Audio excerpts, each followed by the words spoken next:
Hey, it's Tom Gallagher, the videopreneur, and we're painting the cab.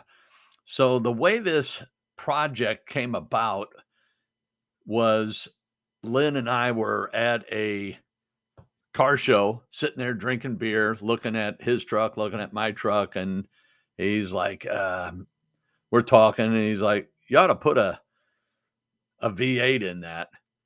And the more we talked, the more the conversation started to lean towards actually doing it. And so that's how this whole process started. We were going to start it in the winter of what would that be, 20.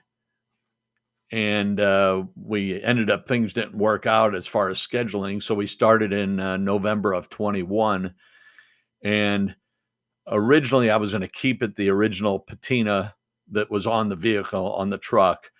But the more we got into it, we found a lot of rust, and the fenders were bad, both left and right, front fender, um, one of the rear quarters, but it's a step side, so I guess technically it'd be a fender, was bad.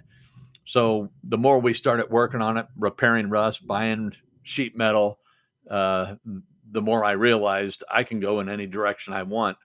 So here, what you just saw was Lynn laying down the red there, um, as a primer, and now he's putting on the black.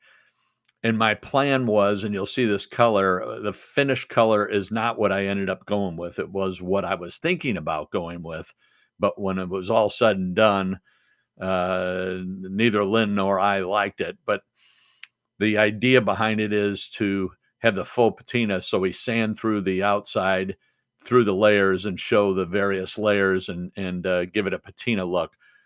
So anyway, Lynn's laying down the black and then the final color. So we were thinking it would have three coats of paint.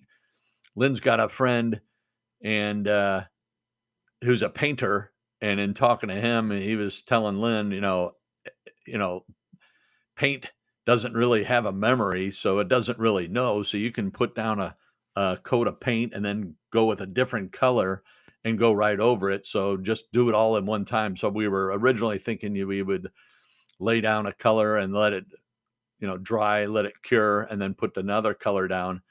We ended up just going just all in one day painting it. We thought we were done, and you'll see the finished color here in a moment.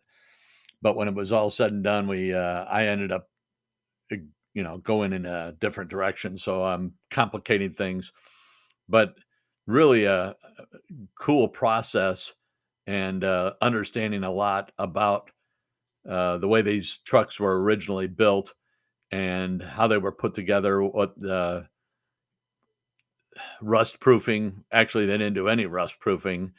And if you're older, you remember how vehicles, I remember my dad when as I was a kid, and he would look at a vehicle and it would be 75,000 miles, and then it was pretty much done. Nowadays, you can get 300,000 miles out of a vehicle, and it's not considered, uh, you know, shot. So anyway, we taped off the firewall here, and if you looked at a previous video, the firewall was the fawn color, which was an original GM color. That paint was really expensive, so I ended up buying all these paints from Summit, and pretty reasonable. You can get a gallon of paint for $83 from Summit, and so I chose the colors based upon uh, the colors that were offered by Summit. And the red was from Summit, the black was from Summit, the fawn, as I've mentioned, was a local automotive paint store. So here's the what we were intending, the final color, and this is a hot rod flat, but it's desert. What was it? Desert sand. And I thought this would look great, man. I was so excited about this color, and I didn't tell Lynn what I got. I said, "You'll find out when you start spraying it." And he was guessing colors, and he certainly wasn't guessing this.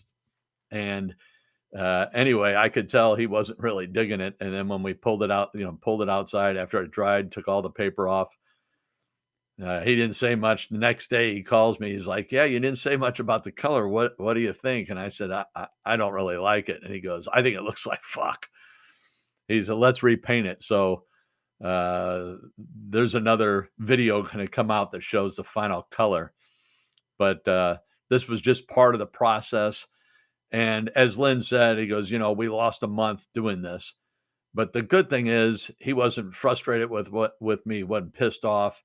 He's like, Tom, let's do it right. I want this. I want you to be happy with it when you drive down the road. I want you to be happy when you take it to a car show or, car cruise, whatever you do. I want you to be pleased. So here again, I'm lucky as hell to have a buddy like Lynn, and especially his skill set and his level of expertise. He's really, really gifted in so many areas, as you've seen in these videos. So great. Really enjoyed doing this. Here's some finished photos. I just got a few photos here.